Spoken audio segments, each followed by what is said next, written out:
시편 96편 1절부터 13절 끝절까지의 말씀을 함께 읽습니다.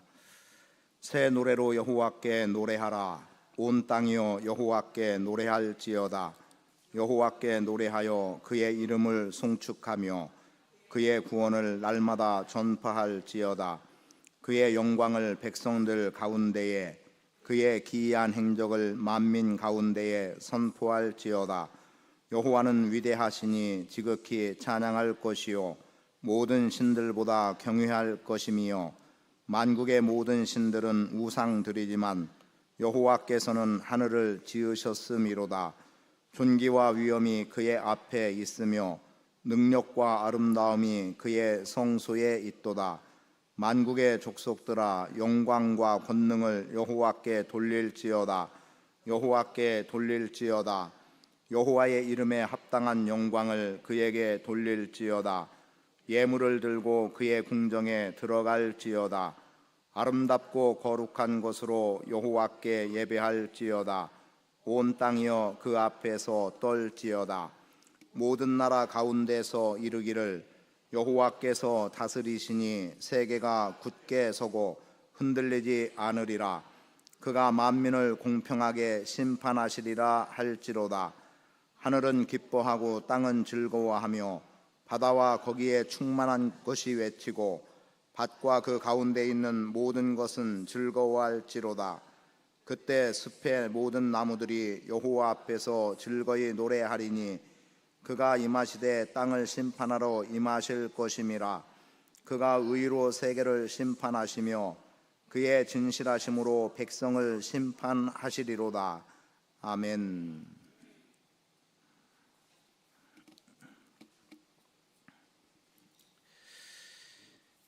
성경을 대하다 보면 그동안 많은 설교자들이 설교한 내용들 또는 어떤 참고할 만한 주석이나 여러 가지 자료들을 보게 되는데요. 그런 것들을 보다 보면 그것이 전부인 것 같아서 가급적 피하면서 말씀을 여러 번 반복해서 읽고 묵상하고 하면서 말씀을 전하게 됩니다. 그래서 때로는 오류가 있지 않을까 걱정하면서 말씀을 준비할 때도 있는데요. 오늘 같은 경우는 뭐 더 말할 것도 없이 제가 교회에서 아마도 목회를 하면서 그래도 아주 많이 사용하는 표현 중에 뭐 1, 2, 3번을 꼽으라고 하면 그 범주에 들어갈 만한 내용입니다. 그 내용 여러분 감을 잡으시겠습니다만 본문에 나와 있는 제목이죠. 8절에 기록된 내용인데 여호와의 이름에 합당한 영광, 이 합당한 영광이 하나님 앞에 예배함이라는 것을 여러 번 반복해서 말씀을 드렸고, 그리고 그러한 내용은 요한계시록 4장 11절과 5장 12절 말씀에서 동일하게 합당이라는 내용이 나오기 때문에 그 이름에 걸맞는 우리의 태도와 반응, 이것이 우리한테 필요하다는 겁니다. 물론 대개의 설교의 내용들은 제목으로만 보더라도 여러 내용들을 보면 다 새 노래로 여호와께 노래하라는 것에 기준을 두고 있더라고요. 뭐 틀린 것 아니고 그게 더 정설일 수도 있겠습니다만 새 노래로 여호와께 노래하라는 말씀부터 이 시간 함께 나누고, 그리고 이제 후반부에 들어가서 여호와의 이름에 합당한 영광이라고 하는 내용을 살펴보도록 하겠습니다. 새 노래, 말 그대로 새 노래라고 하면 새로 지어진 노래라는 인식을 우리는 할 수 있을 겁니다. 어쩌면 이렇게 표현할지도 모를 것 같아요. 우리가 전통적으로 이용하고 있는 찬송가, 이 찬송가를 새롭게 바꾸는데도 엄청난 시간과 또 검증들, 또 연구들, 그리고 비용들을 통해서 바꿨습니다. 지금 우리가 사용하고 있는 새 찬송가가 나오는 데는 아주 오랜 기간 걸렸거든요. 그런데 그러한 내용 속에 기존에서 불러왔던 찬송가에 적지 않은 내용들이 우리나라 사람들이 작사 작곡한 곡들이 또 들어가기도 했어요. 그러면 이런 것만이 새 노래일까? 그것은 분명히 아닐 거라고 보고, 제가 새 노래가 무엇인지를 주님께 계속해서 뭐라고 전하면 좋을지를 여쭙습니다. 물론 하나님이 이거다라고 그렇게 말씀해 준 것은 아니지만 제 나름의 결론을 내린 것은 뭐냐면, 오늘 우리가 하나님 앞에 새 노래로 나가야 한다면 그 새 노래는 지금 기존에서 우리가 부르고 있는 찬송가 내지는 곳곳에서 나오는 복음성가들 다 새 노래일 수 있는 거죠. 그러면 첫 번째로 갖는 생각은, 이러한 노래를 그냥 내 입술에 익숙하니까 아마도 형식적인 태도처럼 그냥 부르는 것은 결코 새 노래가 될 수 없다고 보여지고, 우리가 온 마음을 다해서 또 지금 내가 살아가는 삶의 여정 속에서 나에게 가장 적절하게 적합하게 와 닿는 찬송을 하나님 앞에 올려드린다면, 그게 어제 불렀던 내용의 찬송 동일한 곡이라 할지라도 오늘 내 심령의 새로움 속에서 불려지면 그것이 새 노래이겠다는 것을 첫 번째로 생각하게 됐고요. 두 번째로 갖는 생각은, 저는 여기에도 중점을 두고 싶은데 뭐냐면, 지금 내가 경험하고 있는 하나님, 오늘 내가 만나는 하나님, 오늘 주님과 내가 어떤 교제를 나누었고 무슨 대화를 했고, 그리고 하나님이 나에게 어떤 은혜를 베풀어 주셨음에 대한 나의 태도를 말하는 것, 그게 새 노래가 아닐까 싶은 거였습니다. 우리가 노래라고 하니까 무슨 악보를 그려놓고 음율에 맞춰서 부르는 것만을 노래라고 하지 않고, 말 그대로 우리가 입을 열어서 주님을 칭송하는 것, 주님을 자랑하는 것, 주님을 높여드리는 것이 곧 찬송이고 노래가 되기 때문에, 오늘 경험하고 있는 하나님을 내 입술을 통해서 고백하는 거예요.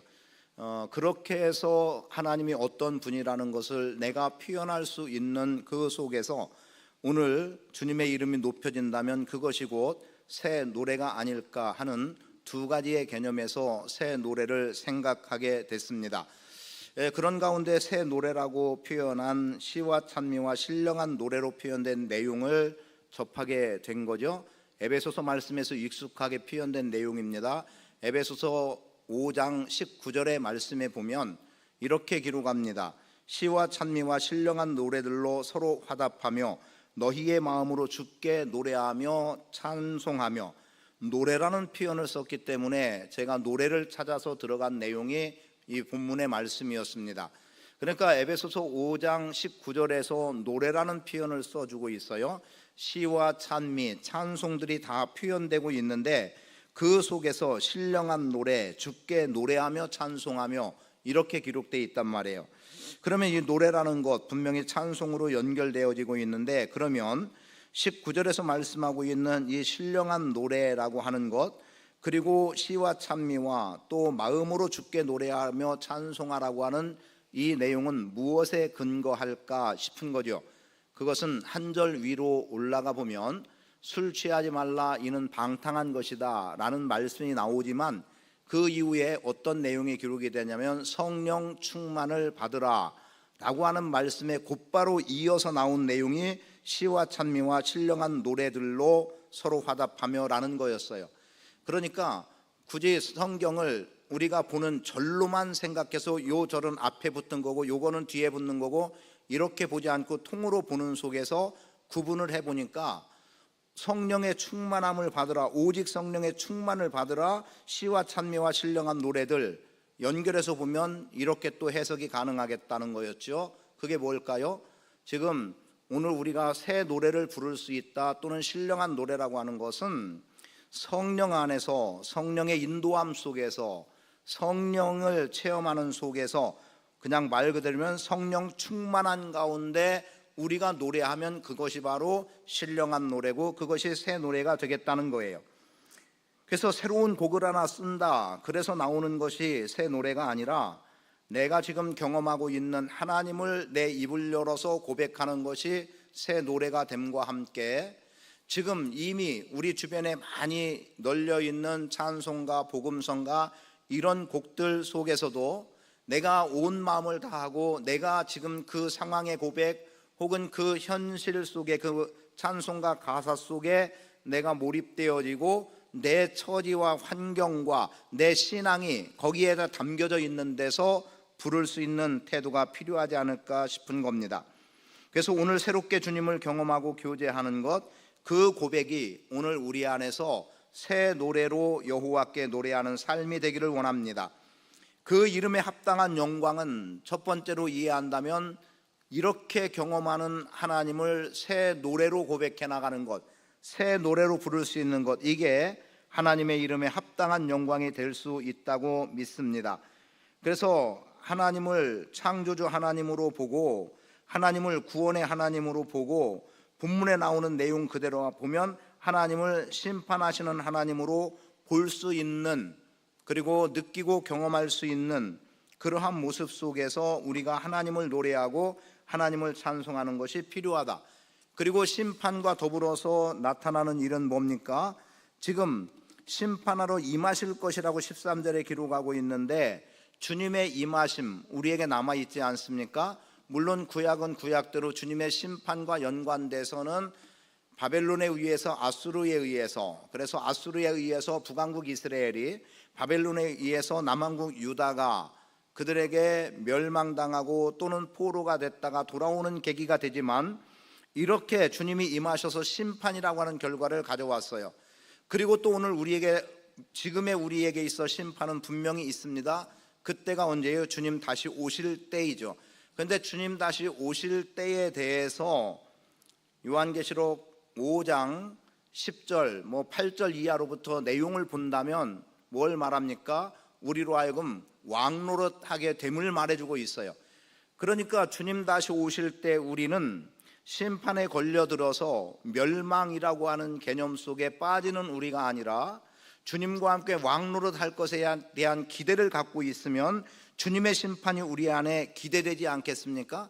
그러니까 심판이 두려운 게 아닌 거예요. 오늘 믿음으로 살아가는 우리들에게 있어서 심판은 두려운 게 아니라 그 심판의 때에 우리가 통치하는 왕 같은 제사장으로 왕노릇하게 되는 그때를 우리가 맞이할 수 있기 때문에 그것을 바라볼 줄 아는 안목이 우리에게 필요하고 신앙이 필요하고 그러한 고백이 우리 안에 있는 가운데 심판을 기대할 수 있는 것 대단히 중요한 일이라고 여겨집니다. 그래서 여호와의 이름에 합당한 영광, 첫째로 말씀드리는 바는 새 노래로 여호와께 노래하는 것이 여호와의 이름에 합당한 영광이 된다. 그 새 노래는 지금 내가 하나님을 경험하고 하나님을 교제하는 속에서 누릴 수 있는 영광스러움이라는 것을 먼저 말씀을 드립니다. 그리고 두 번째는 여호와의 이름에 합당한 영광이라고 말할 수 있는 두 번째는 5절에 기록이 되어 있습니다. 절의 순서로 나가지 않겠습니다. 5절에 보면 만국의 모든 신들은 우상들이지만 여호와께서는 하늘을 지으셨음이로다 라고 말하죠. 자, 하늘을 지으셨다는 내용을 우리는 무엇이라고 말합니까? 그 하나님을 창조주 하나님이라고 말하고 있습니다. 하늘을 지으신 창조주 하나님, 그래서 하나님의 지으심에 합당하게 창조하신 하나님의 이름에 합당하게 영광 돌리는 것이 우리의 삶의 모습이어야 된다. 그런데 만국의 모든 신들은 우상들이라고 말합니다. 그러나 하나님은 창조주라고 말해요. 왜 이렇게 대비시켜 말하겠습니까? 말 그대로 하나님만이 창조하시는 하나님이시고, 그래서 하나님의 손에 의해서 피조물들이 나오는데 우상들은 어떠냐? 만국이 섬기는, 각각의 이방의 나라들이 섬기는 자신들의 신, 그것은 우상인데 그것은 피조물에 의해서 만들어진 또 하나의 피조물인 거죠. 쉽게 말하면 하나님에 의해서 지음받은 사람의 손으로 만든 수공물이 우상이라는 것, 우리가 계속해서 말씀을 들었습니다만 피조물에 의해 만들어진 게 우상인 거예요. 그러니까 아무것도 없는 무라고 하는 것에서 창조의 역사를 이루신 하나님과 하나님에 의해서 지음받은 사람의 손에 의해서 만들어진 우상과는 견줄 수 없는 거예요. 그러하기 때문에 오늘 여호와의 이름에 합당한 영광을 올려드린다는 이 영광은 하나님의 지으심, 즉 창조주 하나님의 이름에 합당한 영광을 올려드리는 게 우리 믿음의 사람들의 삶이어야 합니다. 그리고 여기에 합당한 내용은 말씀드린 그대로 또 말씀의 오늘 시작처럼 요한계시록 4장 11절에 이렇게 기록합니다. 우리 주 하나님이여 영광과 존귀와 권능을 받으시는 것이 합당하오니 주께서 만물을 지으신지라 만물이 주의 뜻대로 있었고 또 지으심을 받았나이다. 그러니까 지금 존귀와 찬양과 영광과 권능을 받으시는 게 합당한 주님은 만물을 지으신 분이다라고 선언해 주는 거예요. 그러니까 창조주 하나님의 이름에 합당한 영광을 올려드림이 우리에게 필요하다. 제가 누누이 말씀드리는 내용이고요. 그리고 두 번째로 나오는 내용은 구원입니다. 2절의 말씀을 봅니다. 여호와께 노래하며 그의 이름을 송축하며 그의 구원을 날마다 전파할지어다. 여호와의 이름에 합당한 영광을 올려드리는 것은 하나님의 구원하심을 노래하는 겁니다. 그 구원을 날마다 전파하라고 말씀하고 있죠. 여러분, 우리가 구원받은 구원의 은혜는 날마다 사람들에게 전파하고 세상을 향하여 소리를 내야 되고 그렇게 구원하신 하나님을 높여야 돼요. 거기에 대해서는 계시록 5장 12절에 이렇게 기록합니다. 죽임을 당하신 어린 양은 능력과 부와 지혜와 힘과 존귀와 영광과 찬송을 받으시기에 합당하도다. 죽임을 당하신 어린 양, 그분을 통해서 우리에게 구원이 이루어졌습니다. 그래서 구원의 역사, 그래서 구원하신 예수 그리스도 독생자 어린 양의 이름에 합당한 영광을 올려드려야 된다는 거였죠. 그런 가운데 9절 말씀에 보면 두루마리를 가지시고 그 인봉을 떼기에 합당하리로다. 일찍이 죽임을 당하사 각 족속과 방언과 백성과 나라 가운데서 사람들을 피로 사서 하나님께 드리시고, 그리고 그 백성과 나라 가운데서 왕노릇 한다고 10절에 말해요. 요한계시록 5장 9절 10절입니다. 그러니까 지금 오늘 구원받은 우리는 주님과 함께 구원의 역사를 이루어 나가는 가운데 다시 오신 주님과 함께 왕노릇 하게 되는 겁니다. 그래서 우리는 창조주 하나님의 이름에 합당한 영광과 더하여 하나님의 이름에 합당한 영광은 구원하심에 대해서 날마다 선포하고 선언하고 전파하며 살아가는 것이 여호와의 이름에 합당한 영광이라는 것을 알아야 합니다. 그리고 세 번째는 하나님의 행적의 위대하심입니다. 3절에 보면 그의 영광을 백성들 가운데에 그의 기이한 행적을 만민 가운데에 선포할지어다. 여호와는 위대하시니 지극히 찬양할 것이요 모든 신들보다 경외할 것이며. 여러분, 여호와는 위대하시다는 거예요. 그 위대함을 왜 위대하다고 표현했습니까? 그분의 행적을 보니까 위대함이 드러나는 거예요. 하나님의 어떠하심을 보았더니 하나님이 이런 일을 하셨고 이런 일을 하신 걸 보니까 사람으로서는 할 수 없고 이방 신들로는 할 수 없고 우상으로는 할 수 없는 큰 업적을 하나님이 이루어 나갔다는 거예요. 그분의 위대하심. 그래서 여호와는 위대하시다라고 선언하는 겁니다. 기이한 행적을 만민 가운데 선포하라고 말하는데 하나님의 위대하심 속에서 기이한 행적들이 나오는데요, 거기에 합당하게 영광 돌리는 것. 그래서 그분의 이름은 뭐예요? 행적의 위대하심 속에 나타난다는 겁니다. 그래서 하나님의 이름은 다양하게 표현되는 것을 말씀드리지 않습니까? 그래서 그냥 가장 익숙한 것으로 우리가 또 한 번 거듭 강조한다면 여호와 이레, 예비하시는 하나님, 여호와 샬롬, 평강 주시는 하나님, 여호와 니시, 승리 주시는 하나님, 여호와 라파, 치료하시는 하나님, 이 위대함이 하나님의 이름 앞에 있는 거예요. 그게 동시에 구원이 될 수 있고 다스림이 될 수 있지만 하나님의 이름에 그런 능력들이 들어있는 거예요.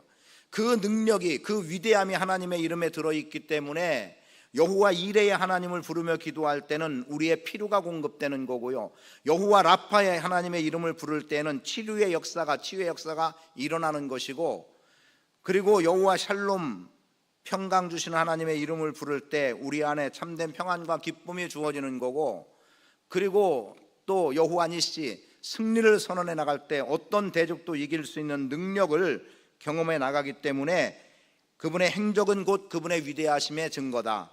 그런 면에서 기이한 행적을 만민 가운데서 선포하는 것 우리에게 필요하다. 그래서 오늘 우리가 여호와의 이름에 합당한 영광을 올려드릴 때는 하나님의 위대하심을 높이는 겁니다. 크신 하나님, 그분의 이름 안에 들어있는 모든 능력, 그것을 자랑하는 것이 필요한 거죠. 그리고 다스림이에요. 10절의 말씀에 보니까 모든 나라 가운데서 이르기를 여호와께서 다스리시니 세계가 굳게 서고 흔들리지 않으리라. 여러분, 여호와께서 다스리니까 흔들리지 않는다는 거예요. 흔들리지 않는다. 역사는 끊임없이 흔들림 속에서 왔습니다. 그 말은 세워지면 무너지고 세워지면 무너지고, 한 왕조가 들어서면 얼마 가지 않아서 새로운 왕조가 등장하고, 때로는 반역에 의해서, 때로는 외세의 강력함 때문에 그렇게 끊임없이 순환되는, 돌고 도는, 그래서 세워지고 무너지고, 무너지면 또 다른 왕조가 세워지고 했던 이 다스림이라고 하는 통치는 말라크라고 하는 원어를 가지고 있는, 여기는 왕이 되다라고 하는 의미를 갖고 있어요. 그러니까 다스림은 왕권이에요. 그럼 요한계시록 5장 10절에서도 왕노릇하리로다 라고 말하고 있는 그 내용과, 지금 시편 96편 10절에서도 지금 여호와께서 다스린다는 왕으로서의 통치, 하나님이 왕이 되시는 거예요. 그분의 이름에 합당한 영광을 올려드리는 겁니다. 하나님이 왕이 되니까 통치하고 다스리는 거예요. 그 다스림 안에 들어가는 것이 대단히 중요하다. 그 다스림 안에 있을 때 우리의 인생은 보존되는 겁니다. 그리고 끝으로 13절이에요. 그가 임하시되 땅을 심판하러 임하실 것임이라. 그가 의로 세계를 심판하시며 그의 진실하심으로 백성을 심판하시리로다.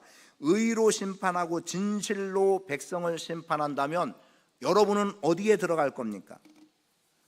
하나님의 임재 속에, 하나님의 심판 앞에 있을 때 여러분은 하나님의 심판에서 진노에 걸려드는 자리일까? 아니면 영광스러운 자리, 조금 전에 표현했던 10절의 통치라는데, 그때는 내가 왕이 되어서 주님과 함께 통치하는, 다스리는 자리에 서는 자일 것인가? 그건 심판 때의 규정이 돼요. 사실 엄밀히 말하면 이건 아무도 모르죠. 자신도 모르는 일이에요. 내가 아무리 이렇게 살았다 이렇게 살았다 이렇게 살았다 하더라도 주님께서 내가 너희를 도무지 알지 못한다라고 하면 아무 소용없는 것 아닙니까? 주여 주여, 우리가 주의 이름으로 귀신을 쫓아내고 주의 이름으로 선지자 노릇하고 주의 이름으로 많은 권능을 행하지 않았습니까? 행했다는 거예요. 그리고 그걸 당당하게 내놔요. 주의 이름으로 한 거라고 다 내놨어요. 그런데 정작 주님은 알지 못한다는 거죠. 왜요? 우리는 주의 이름을 형식으로 부르고 있어요. 그냥 입 바른 소리로 부르는 경우도 있고요. 그게 하나의 이유가 되기도 하고, 더 중요하다고 여기는 것은 뭐냐면 주님을 부르고 있지만 주님의 뜻과는 상관없음이에요. 지금 우리가 이사야 말씀을 보지만 이사야 1장의 말씀을 통해서 우리에게 주는 게 뭡니까? 지금 소나 우양이라고 표현할까요? 양, 사람이 먹이를 주고 기르고 있는, 그래서 그 짐승들, 그러니까 먹이를 주는 짐승은 먹이를 주는 주인을 알아본다는 것 아닙니까?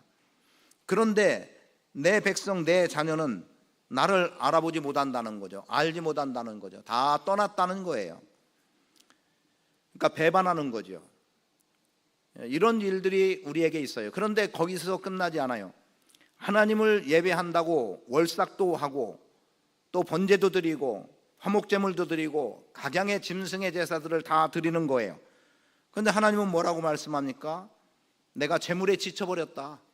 그 제물 타는 냄새 맡기도 싫고, 그리고 너희는 지금 내 마당만 밟을 뿐이고 손을 들어 기도한다 해도 너희 손엔 이미 피가 묻어 있고, 그런데 그런 손을 들고 기도한들 내가 듣겠느냐 라고 하나님은 말씀하시는 거예요. 그러니까 주님 뜻에 전혀 상관없는 모습으로 나가는 그 태도는 주님이 보실 때 뭐예요? 내가 알지 못한다라고 하는 거죠. 그럼 내가 주님 앞에 섰을 때 나는 어떤 존재일까? 주님과 더불어 왕노릇하는 자일까? 주님의 통치권을 내가 받들어 나도 마지막 때에 열방을 다스리는 그 자리에 설 것인가? 라는 거죠. 그래서 여러분은 다스리는 자리, 왕의 자리에 서기를 바랍니다. 그게 오늘 우리에게 필요한 부분이에요. 판단받고 그리고 멸절당하는 자리, 진노, 화가 임하는 자리에 있으면 안 되는 거예요. 그래서 이제 여호와의 이름을 부르는 것을 이렇게 정리하겠습니다. 오늘 우리는 여호와의 이름을 부르지 않습니까? 그리고 시편 20편 7절의 말씀에도 보면 어떤 사람들은 병거, 어떤 사람들은 말을 의지하지만 나는 여호와의 이름을 자랑한다고 말하는데, 여호와의 이름은, 하나님의 이름은 부르는 것입니다. 부르는 것. 그럼 부른다는 이 의미는 뭐겠느냐?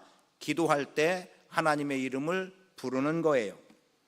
그리고 믿는 겁니다. 하나님의 이름은 믿는 거예요. 하나님의 이름을 말하면서 믿지 않으면 무슨 소용이겠어요? 그분의 위대하신 그분의 권능을 믿어야 되는데요, 그것은 우리의 신앙의 삶 속에서 하나님에 대한 믿음을 표현해낼 수 있는 측면에서 여호와의 이름은 믿는 것이다. 그리고 여호와의 이름은 자랑하는 것입니다. 자랑하는 거예요. 어떻게 자랑합니까? 찬송으로 자랑하는 거예요. 똑같은 여호와의 이름이지만 기도할 때는 부르면 되고요, 그리고 찬송할 때는 자랑하면 되는 거예요. 그래서 같은 이름 속에 같은 역사가 일어나지만 기도할 때와 찬송할 때에 다름이 있을 수 있는 거고, 우리의 일상의 삶 속에서 하나님이 어떻게 경험되어지는 측면에서 하나님의 이름은 또 다른 이름으로 또 새롭게 불려질 수 있어야 합니다. 그리고 기왕에 여호와의 이름에 합당한 영광을 말씀드리니까 끝으로 이렇게 말씀드리겠습니다. 8절입니다. 여호와의 이름에 합당한 영광을 그에게 돌릴지어다. 예물을 들고 그의 궁정에 들어갈지어다. 뭘 말합니까? 여호와의 이름에 합당한 영광을 돌리는 것은 거기에 합당한 예물이 동반돼야 된다라는 거예요. 그런 가운데 하나님 앞에 나아가는 겁니다. 그리고 9절 말씀으로 연결해 보면 아름답고 거룩한 것으로 여호와께 예배하라는 겁니다. 흠없는 것이라고 말한다면 구약은 흠없는 제물이지만 지금 교회 시대는 흠없는 내 몸이어야 합니다. 너희 몸은 하나님이 거하시는 거룩한 성전인 줄 알지 못하느냐? 여러분이 하나님 앞에 아름답고 거룩한 것으로 드려지는 예배로 나갈 수 있기를 원합니다. 그래서 로마서 12장 1절은 말합니다. 그러므로 형제들아, 내가 하나님의 모든 자비하심으로 너희를 권하노니 너희 몸을 하나님이 기뻐하시는 거룩한 산 제사로 드리라. 이것이 너희에 드릴 영적 예배라고 말하죠. 그리고 더하여 말합니다. 너희는 세대를 본받지 말고 하나님의 선하시고 기뻐하시고 온전하신 뜻이 무엇인지 분별하도록 하라는 겁니다. 그게 아름답고 거룩한 것으로 여호와께 예배하는 태도여야 합니다. 그래서 그 이름에 합당한 영광, 합당이라고 하는 말은 예배와 같은 말이에요. 그러니까 그분의 이름을 부를 때 구원의 하나님, 창조의 하나님, 또 위대하신 행적을 보여주신 하나님, 통치하신 하나님, 그리고 심판 때 우리가 영광스러운 자리에 설 것이기 때문에 심판하시는 하나님까지를 우리가 간절히 기대하고 살아갈 수 있는 그러한 믿음을 갖고 여호와의 이름에 합당한 영광을 가장 시기적절하게 가장 필요한 부분에서 부르며 나가는 복된 인생 되시기를 축복합니다. 아버지 하나님, 고맙습니다. 우리의 삶 가운데 함께 하셔서 영광 받으시는 아버지 하나님, 주님의 이름을 높이며 주님의 이름에 합당한 영광을 올려드리기 원합니다. 하나님은 창조주 하나님이십니다. 구원의 하나님이십니다. 행하시는 모든 일들은 주님의 이름의 위대하심 속에서 나타나기에 그 행적을 보이시는 하나님의 이름에 합당한 영광을 올려드리게 하시고, 또 세상을 통치하시는 그 통치의 영역, 그리고 또 심판하시는 심판의 자리까지를 우리가 바라고 구하고 믿음으로 받아들이고 행하는 복 있는 성도의 삶을 살아가게 하옵소서. 그래서 주님 뜻에 합한 자로 서게 하시고 주의 이름을 부를 때마다 오늘 우리의 부르는 이름은 새 노래가 되게 하시옵소서. 그래서 새 노래로 하나님께 영광 돌리는 복 있는 성도의 삶을 살게 하옵소서. 날마다 구원을 선포하게 하시고 창조주 하나님의 이름을 높이게 하시고 행하시는 모든 일 가운데 주님께서 우리의 삶 속에 임하시고 역사하심이 경험되는 복된 삶 되게 하옵소서. 예수 그리스도의 이름으로 축복하며 기도합니다. 아멘.